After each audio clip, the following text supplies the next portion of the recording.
In the quiet reaches of the Celestine Expanse, the alien councils convened with an air of certainty that humanity was insignificant, their deliberations punctuated by disdainful glances toward the small, inconsequential planet in the Sol system, a world they had long considered a backwater incapable of producing anything more than primitive technologies and primitive ambitions. Yet across that blue and green orb, humans were already preparing in secret, advancing their technologies beyond what the galaxy had imagined possible, building fleets that could traverse hyperspace faster than any alien ship and developing weapons capable of disassembling entire star systems with precision so lethal it made seasoned alien commanders uneasy when theoretical simulations predicted the outcomes. While on Earth, political leaders and military strategists worked side by side with scientists and engineers, creating protocols of unity and efficiency,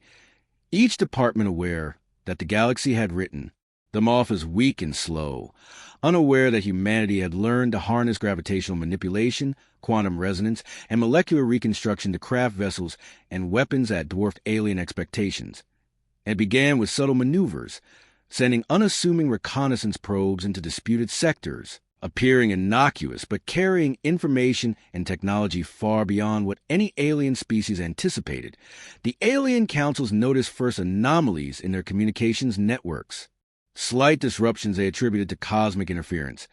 Yet humans had quietly begun embedding code into galactic data streams, mapping every fleet station and resource node with flawless precision, while also studying alien combat tactics and cultural tendencies, learning where pride made them predictable and arrogance made them vulnerable. And as the humans' knowledge grew, so did their fleets, each ship a testament to engineering perfection, capable of adapting in real time to enemy, maneuvers, and environmental hazards alike. While alien bureaucrats continued to argue over trivial disputes about resource allocation and interstellar law, believing that no one would dare challenge them, their complacency a shield that humans would shatter, and the orbital command of the Zelta Dominion, council leaders dismissed the sporadic reports of missing ships and unexplained sabotage as anomalies, not realizing that humanity had already infiltrated the outer defense grids, positioning themselves to strike with surgical precision. Every human captain trained in both deception and overwhelming force, every admiral aware that hesitation meant failure, and when the first coordinated assault began, it was subtle, almost imperceptible, systems failing in sequence, shields collapsing where calculations predicted, alien fleets scattered, as if the universe itself had turned against them, and still the councils debated among themselves, arguing over which minor species was responsible, completely blind to the human ingenuity at work. And by the time they traced the attacks back to the Sol system, humanity had already established uncontested control over several critical sectors, using both brute force and cunning diplomacy, turning former aggressors into unwilling allies, while simultaneously dismantling alliances that once believed they held dominion over the stars. Humans communicated efficiently, decisions made in moments that would have taken alien councils cycles to finalize, every move calculated to maximize advantage while minimizing loss, every action revealing the terrifying truth that the species they had mocked and underestimated was not only capable but dominant. The once confident alien officers faced a horrifying reality that their technology, their fleets, their centuries of galactic hegemony were insufficient against the relentless innovation, strategy, and resolve of humanity. And as battles unfolded across multiple star systems, the psychological impact on the alien races was profound, their morale crumbling faster than their fleets, each human victory a lesson in adaptability, courage, and the unpredictable creativity that only humanity could bring to interstellar conflict. And while aliens attempted to regroup, humans leveraged captured command networks, turning alien tactics against them, predicting moves before they were made, anticipating retreats and counterattacks with an almost prescient understanding of logic and desire. And in every corner of the galaxy, whispers began to spread, whispers that humans were not merely surviving, but orchestrating a symphony of destruction and reclamation with the precision of masters who had studied the art of warfare for generations, a revelation that shattered centuries of alien arrogance. And by the time the council convened again to attempt damage control, the message was clear. Humanity was no longer a backwater species to be dismissed or toyed with. They were the fulcrum upon which the balance of power in the galaxy now rested, their fleets striking where least expected, their intelligence networks unraveling conspiracies before they could form, and the alien councils, for the first time in millennia, faced true fear. The knowledge of their arrogance had led them to provoke a species whose potential was limitless, whose unity and determination were unmatched, and whose capacity for both strategic brilliance and unyielding aggression would ensure that any who dared challenge humanity would do so at their peril. Too late to stop the rise of a species that would not just survive but dominate, proving in every skirmish, in every calculated strike, that the galaxy had misjudged humanity at its peril, and that the era of human supremacy had already begun, unstoppable, unrelenting, and utterly unforeseen. The alien councils gathered in emergency convocation as reports of cascading system failures and lost fleets continued to arrive from every frontier, their vast crystalline chambers once filled with ritual certainty now echoing with confusion and rising fear. And within those chambers, representatives of species that had ruled trade routes and star lanes for centuries argued in clipped, anxious tones about how a minor, dismissed civilization from the Sol system could be responsible for the unraveling of their outer defenses. Yet while they debated procedures and ancient legal codes, humanity's leadership had already moved beyond the opening phase of observation and disruption, and into coordinated expansion. Admiral John Carter standing before a holo display that mapped dozens of contested sectors in calm blue light, while intelligence officers relayed confirmations of successful infiltrations, supply seizures, and the quiet neutralization of early warning arrays. Every report, reinforcing what months of preparation had promised, that the galaxy's most powerful empires relied on slow consensus and rigid doctrine, while humans thrived on rapid decision-making, adaptive tactics, and decentralized command that allowed captains and task force leaders to exploit fleeting opportunities without waiting for layers of approval. And as task groups pushed deeper, human ships revealed technologies the aliens had never conceived of in practical form, hulls layered with self-healing, composite lattices that redistributed energy from impacts, drives that slipped through folded space with minimal detectable signatures, and sensor systems that read not only electromagnetic emissions, but subtle gravitational and quantum fluctuations, giving them awareness of enemy movement before traditional scans could register anything at all. And in one contested system, a Zelter battle line formed in perfect ceremonial alignment, confident in the overwhelming firepower of their plasma, lances, and shield spheres, only to find their targeting solutions rendered useless as human vessels shifted phase just enough to confuse range finding while launching coordinated salvos of kinetic and directed energy weapons that struck shield nodes with mathematically optimized timing, collapsing defenses in a cascading sequence that left the alien ships exposed in moments, their commander stunned not by the violence itself but by the precision and speed with which it unfolded, realizing, too, late that they were fighting an opponent who treated warfare not as ritual or tradition, but as a constantly evolving problem to be solved in real time. And as survivors attempted to retreat, human interdiction fuels locked hyperspace exit vectors, forcing surrenders and allowing boarding teams to secure intact vessels and databanks, each captured system adding to humanity's growing understanding of alien infrastructure, command hierarchies, and the political fractures that ran beneath the surface of the great coalitions. Information that analysts on Earth and in forward command stations process continuously,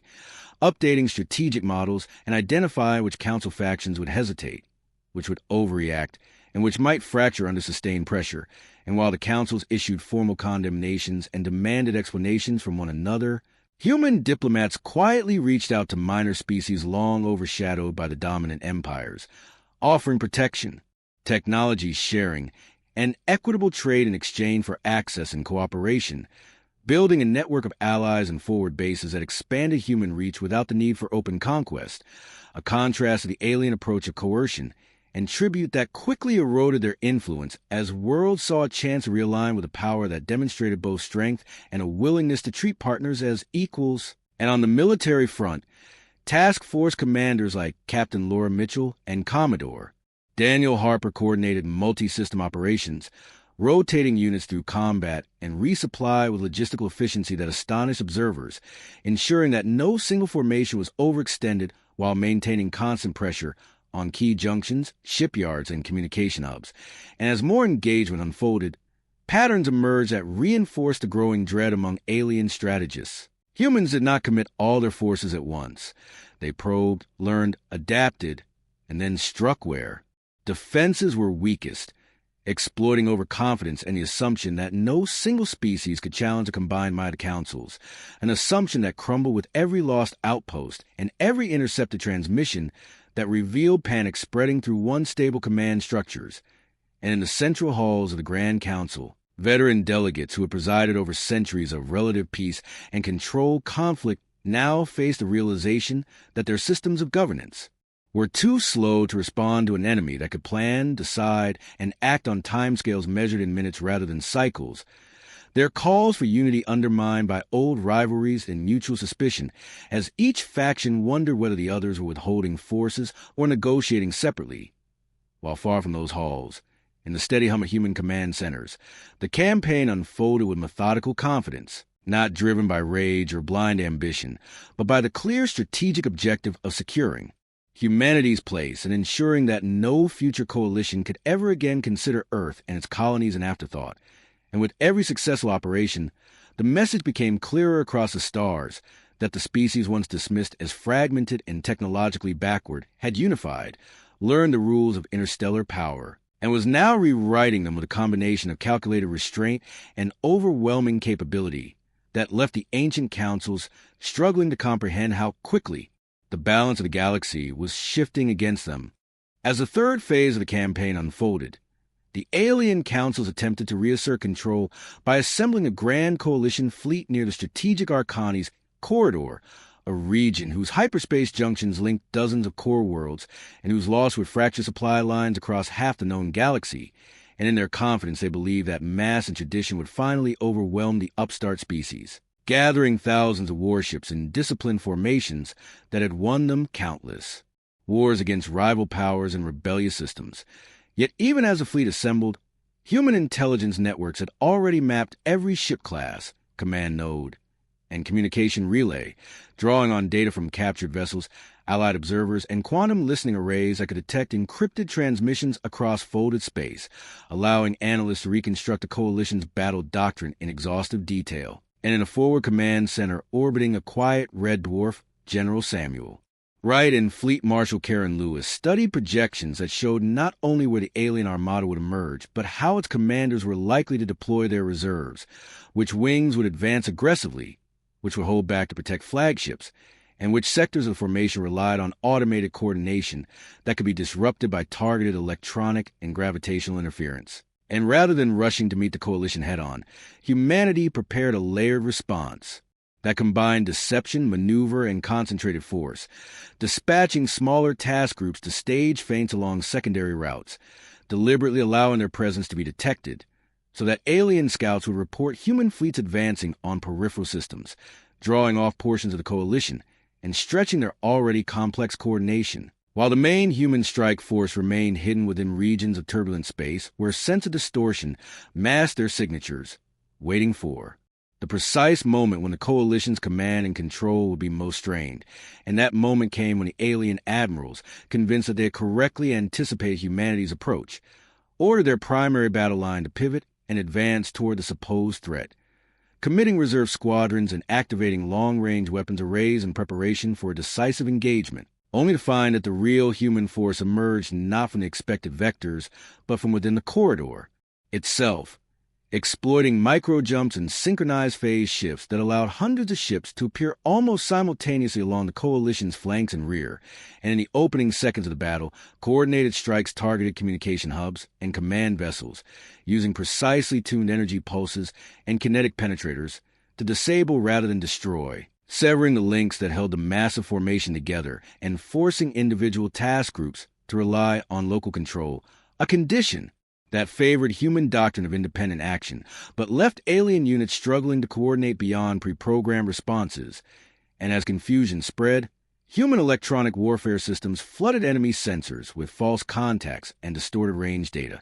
making it appear as though additional fleets were converging from multiple directions, prompting some alien commanders to hold back or redeploy in ways that created gaps in their lines, gaps that human captains exploited without hesitation, driving wedges of fast attack craft and heavy cruisers into exposed sectors,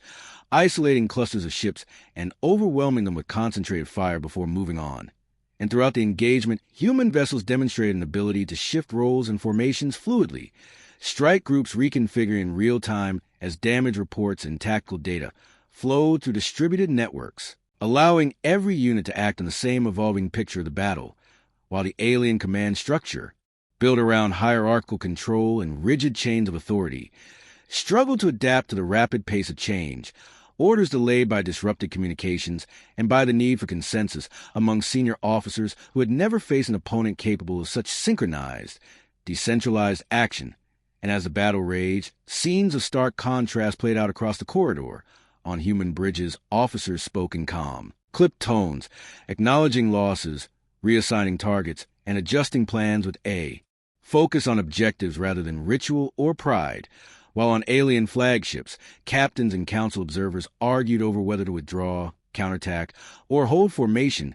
each decision burdened by the weight of tradition and the fear of appearing weak before their peers. And it was in that hesitation that humanity pressed its advantage, committing reserve squadrons at carefully chosen points to collapse defensive screens and cut off retreat routes, not seeking annihilation but strategic paralysis, ensuring that the coalition fleet could no longer function as a coherent whole. And by the time the first organized withdrawal was ordered, it was already too late for many formations, their escape vectors blocked and their coordination shattered, leaving them to surrender or be systematically neutralized. And as the echoes of the battle spread through subspace communications, the psychological impact on the wider galaxy was immediate and profound, the realization that the Council's greatest show of force had been outmaneuvered and broken by a species they had dismissed as inexperienced and technologically inferior. And in the aftermath, as human salvage teams secured wreckage and prisoners and analysts compiled detailed after-action reports, the conclusion was inescapable. The Councils had not merely lost a battle. They had revealed the fundamental weakness of their way of war and governance. And in doing so, they had shown the galaxy that humanity's rise was not a temporary surge, but a systemic shift, driven by adaptability, unity of purpose, and a willingness to challenge assumptions that others had treated as immutable for centuries. In the wake of the Arcani's corridor defeat, shock rippled to the great empires as surviving commanders returned with fragmented reports that confirmed what many on the councils had begun to fear, that humanity was not relying on a single overwhelming weapon or secret advantage, but on a comprehensive way of war that integrated intelligence, technology, psychology, and diplomacy into a unified whole. And as emergency sessions dragged on, delegates from ancient species argued over responsibility and response, some demanding immediate escalation and the mobilization of reserve fleets from their core worlds, others urging caution and negotiation, warning that further provocation might only reveal deeper layers of human capability. Yet even as these debates unfolded,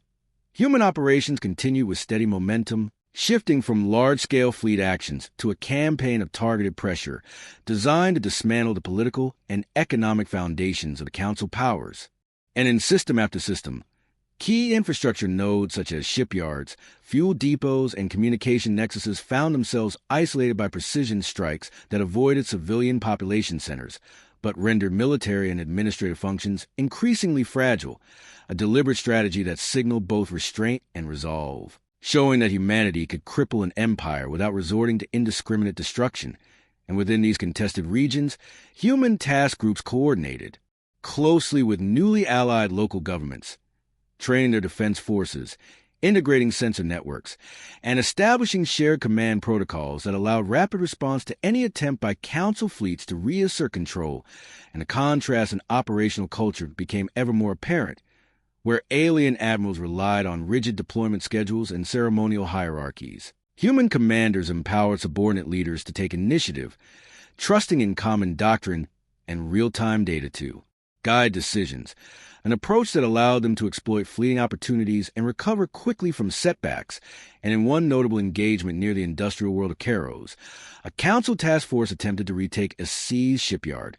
expecting a prolonged siege, only to find that human forces had anticipated the move and laid a layered defense that combined minefields, mobile strike platforms, and rapid reaction squadrons, drawing the attackers into a series of engagements that bled their strength and force of withdrawal, all while human negotiators quietly opened channels to Karos' civilian leadership, offering guarantees of autonomy and economic partnership that contrasted sharply with the tribute and conscription long imposed by the Council authorities.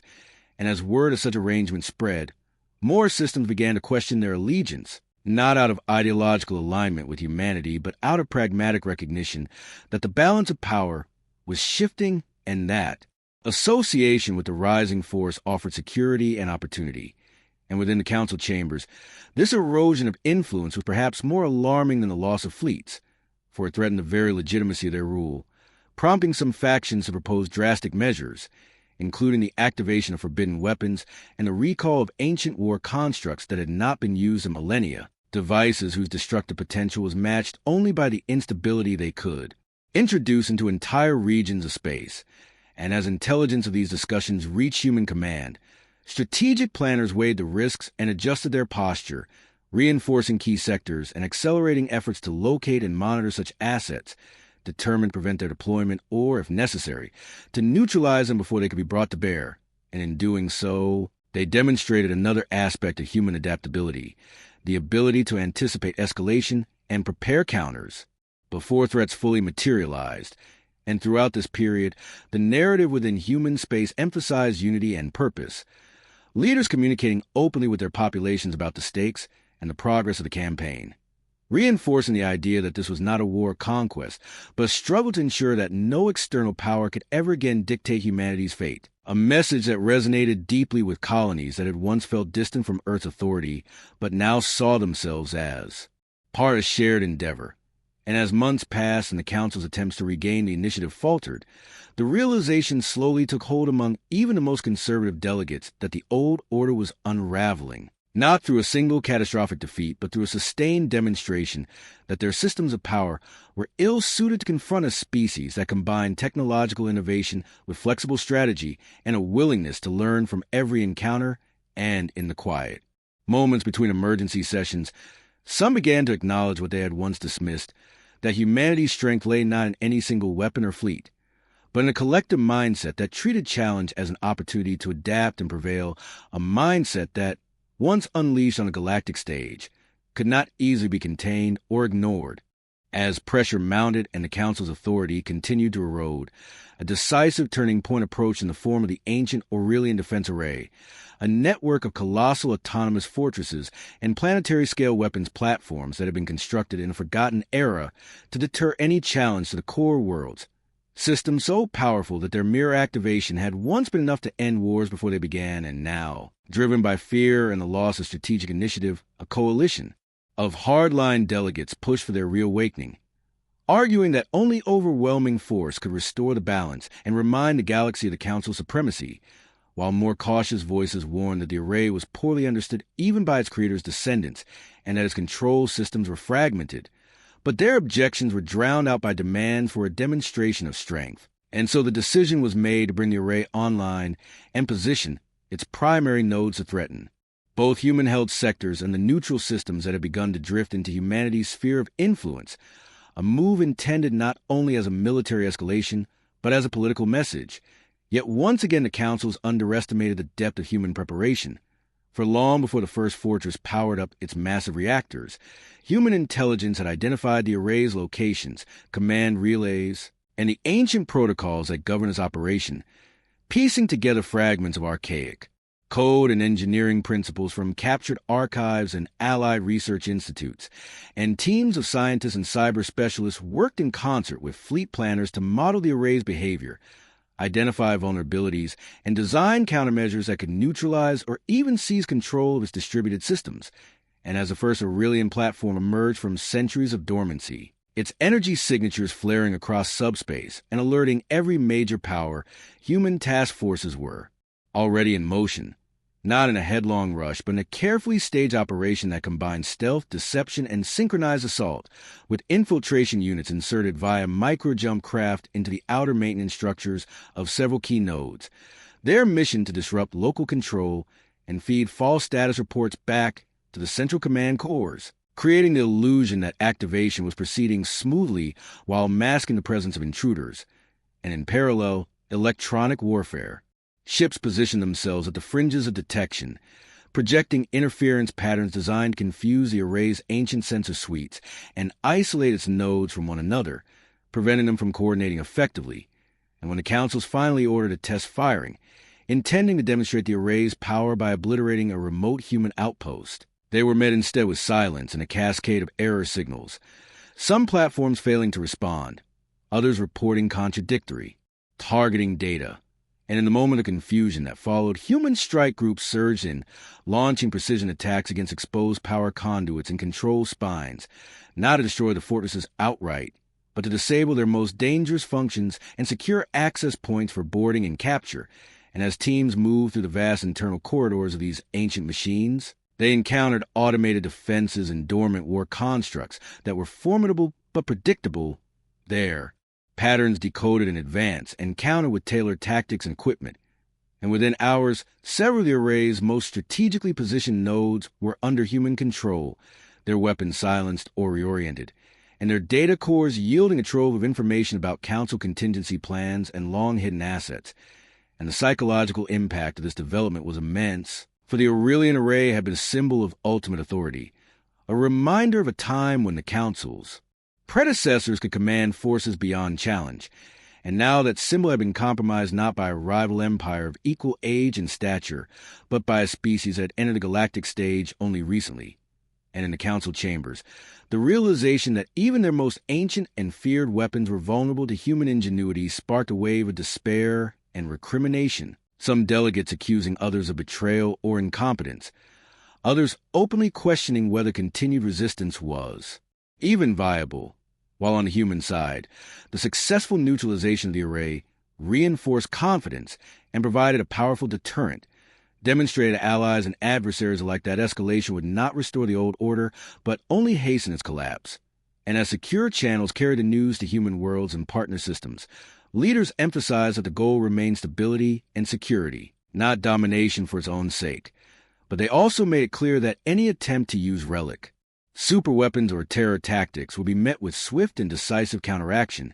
and in the broader galaxy, this episode marked profound shift in perception. For the ancient guardians of the councils could be outmaneuvered and subdued, then no bastion of the old powers was truly beyond reach, and the lesson spread that humanity's rise was not a temporary anomaly but a transformative force, capable of dismantling even the deepest foundations of established power through a combination of preparation, coordination, and an unrelenting drive to understand and overcome every challenge placed before it. As negotiations began to reshape the political landscape, the more militant factions within the councils refused to accept what they saw as a slow surrender of their inherited dominance, and in secret they rallied the remnants of loyal fleets and ancient client states, forming a shadow coalition determined to deliver a blow so severe that it would force humanity and its allies to retreat from the galactic stage. And their chosen instrument was a Helior Prime bastion, a massive fortress world, at the heart of a dense nebular region whose storms and radiation had long been considered impassable to large formations, a place where hidden shipyards and weapon foundries had operated beyond the reach of inspectors, producing warships and munitions in preparation for a conflict the councils had always believed would come someday. And now, as the old order faltered, this hidden arsenal was to be unleashed in a concentrated strike aimed at human forward hubs and newly aligned systems, with the intent of shattering the fragile confidence that had grown around humanity's protection. Yet once again, secrecy proved an illusion, for human intelligence networks, strengthened by data from the Aurelian Array and the cooperation of former council worlds, detected unusual energy flows and logistics movements within the nebula, patterns that did not match civilian activity and that pointed unmistakably to large-scale mobilization. And as analysts pieced together the picture, a stark assessment emerged. The Shadow Coalition was preparing a mass sortie that, if unopposed, could inflict heavy losses and destabilize the emerging order, and so the response was swift and comprehensive.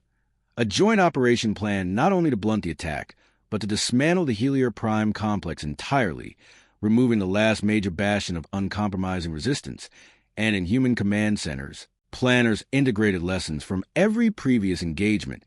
combining stealth penetration, electronic dominance,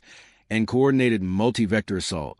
while diplomats quietly warned Allied systems and positioned defense forces to protect vulnerable corridors, ensuring that even if the coalition managed to break through, it would find no easy targets. And when the operation began, it unfolded with characteristic precision, reconnaissance drones and covert probes slipping into the nebula's outer layers, mapping turbulence patterns and identifying safe corridors through the radiation. Storms, while electronic warfare units, seeded the region with interference that masked the movement of the main strike force, and as the first human ships emerged from the shifting clouds,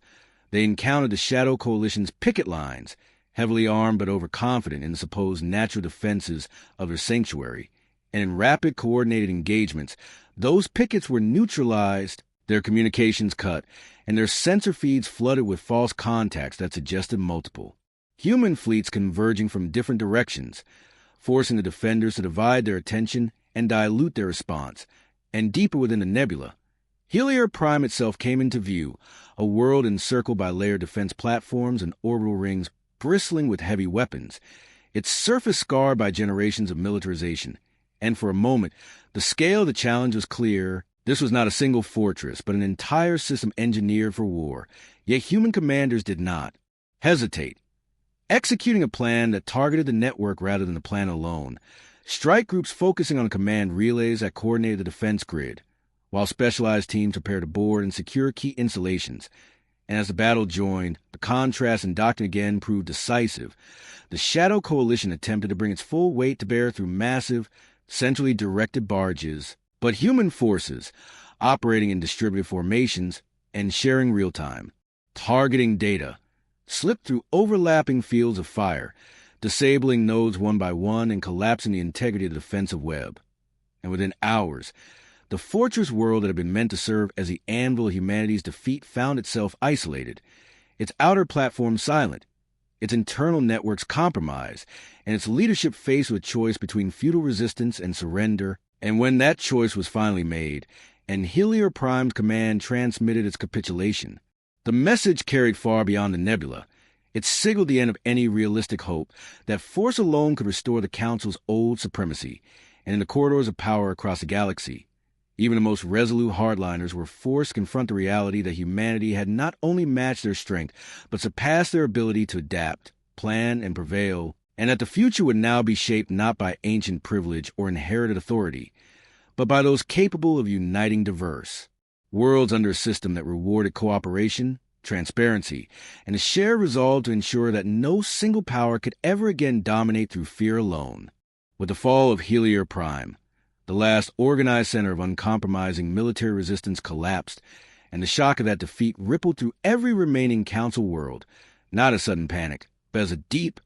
settling realization that the age in which they could dictate terms through inherited power and ritual authority had ended, and in its place a new reality was taking shape, one in which humanity stood not as a conqueror demanding tribute, but as the central stabilizing force whose capabilities, alliances, and strategic foresight made the unavoidable reference point for every future decision. And in the weeks that followed, delegations arrived from systems that had once been firmly aligned with the old order, their representatives carrying carefully worded proposals for security compacts, technology exchanges, and mutual defense arrangements, each seeking a place within the emerging framework before it was finalized without them. And in human diplomatic halls, figures like Ambassador William Carter and Secretary Helen Brooks listened with measured patience, aware that fear as much as respect now motivated these overtures, and they made it clear that the new structured galactic relations would not be built on submission, but on verifiable commitments to transparency, shared law, and collective response to aggression, conditions that would have been unthinkable under the Council's previous regime, but which now seemed the only viable path to stability. And as negotiations advanced, joint commissions were formed to integrate navigation standards, communication protocols, and crisis response mechanisms, ensuring that no single power could again isolate regions or manipulate information flows to maintain dominance. And parallel to these political efforts, human military planners worked with allied fleets to standardize training and interoperability, creating a web of forces capable of rapid, coordinated action across vast distances. A practical, demonstration that security would be a shared responsibility rather than a tool of coercion, and among alien officers who had once viewed humans as reckless newcomers, a grudging admiration began to take root, born of the recognition that their success was not the product of chance or a single technological leap, but a culture that valued initiative, critical thinking, and the constant refinement of doctrine through honest assessment of both victory and failure, and in after-action forums. In joint exercises, these officers observed how human commanders encouraged debate, welcomed dissenting analysis, and adapted plans in response to new information, contrasting sharply with the rigid hierarchies that had characterized council fleets and had so often delayed or distorted decision-making. And this cultural shift proved as influential as any weapon system, for it spread through shared operations and education programs, gradually reshaping how a new generation of Interstellar leaders understood authority and responsibility. And yet, even as this cooperative order took form, there remained pockets of resentment and fear, worlds whose populations had been taught for centuries that the councils were the guardians of civilization and that humanity's rise signaled chaos. And in these regions, extremist movements and isolated warlords attempted to exploit uncertainty, staging attacks or spreading disinformation in the hope of reigniting large-scale conflict. But each such attempt was met with swift, coordinated response, not only military but informational and economic, addressing underlying grievances while denying space for violence to grow. And through this process, the principle that had defined humanity's ascent became increasingly clear to all observers, that power, to be durable, must be paired with legitimacy and adaptability, and that the willingness to learn, to integrate others as partners rather than subjects, was itself a strategic asset. And as the framework of a new Galactic Council, reformed and broadened, began to take shape with humanity and its allies at its core, the old delegates who had once dismissed Earth as a minor backwater could only reflect on the chain of misjudgments that had led them here, realizing too late that the species they had underestimated possessed not only formidable technology and military skill, but a unifying vision and resilience that allowed it to turn adversity into the foundation of a more balanced and enduring order, an order in which the lessons of the recent war would stand as a permanent reminder that arrogance and stagnation were liabilities, and that those who failed to evolve would inevitably be surpassed by those who did. In the final reckoning, as the reformed Galactic Assembly convened in a chamber redesigned to symbolize shared authority rather than inherited dominance, the last surviving elders of the old council sat in silence and listened to the recorded histories of the conflict, the timelines of decisions, the intercepted communications, and the testimonies of worlds that had lived under their rule and under the shadow of their complacency. And in those records the pattern was unmistakable. Again and again humanity had been dismissed, its warnings ignored, its capabilities underestimated, its motives misread, until the moment came when restraint gave way to resolve and the full weight of human preparation was finally revealed. And it was in that realization that the deepest fear took hold, not fear of annihilation, for humanity had proven it did not seek that, but fear of irrelevance, the understanding that the structures and assumptions that had governed the galaxy for centuries had been rendered obsolete by a species that learned faster, coordinated better, and refused to accept limits imposed by tradition or prejudice. And as the new charter was ratified, establishing collective security, open navigation, and shared technological development under a council where no single civilization could dominate by fiat, representatives from former rival empires acknowledged, some openly and some in private, that this transformation had only been possible because humanity had forced the galaxy to confront its own stagnation, and across human space, from Earth's crowded cities to distant colony worlds carved from rock and ice, the story of the war and its aftermath was taught not as a tale of conquest, but as a lesson in vigilance and unity, a reminder that survival in a vast and often indifferent universe required both strength and the wisdom to use it with purpose. And in the years that followed, joint fleets patrolled the major corridors, mixed crews trained side by side, and research stations brought together minds from dozens of species, their work guided by protocols that emphasized transparency and mutual defense. Yet beneath this cooperative surface lay a memory that none of the former council powers could erase, the memory of the moment when their arrogance had met its consequence, when the species they had once labeled insignificant had demonstrated, with calm precision and unyielding determination, that it could outthink, outmaneuver, and outlast them all. And in quiet conversations among veteran diplomats and officers, a single phrase was often repeated, not as a threat, but as a hard-earned truth, that the galaxy had learned at great cost. What happened when humanity was provoked and forced to reveal the full measure of its capabilities. And that lesson, etched into treaties, doctrines, and collective memory, ensured that never again would Earth and its people be treated as a minor footnote in interstellar affairs. For the era had ended in which they could be ignored, and a new era had begun in which the balance of the stars would forever be shaped by the knowledge that when humanity was underestimated, it did not merely respond. It adapted, it united, and it ultimately reshaped the destiny of the galaxy itself.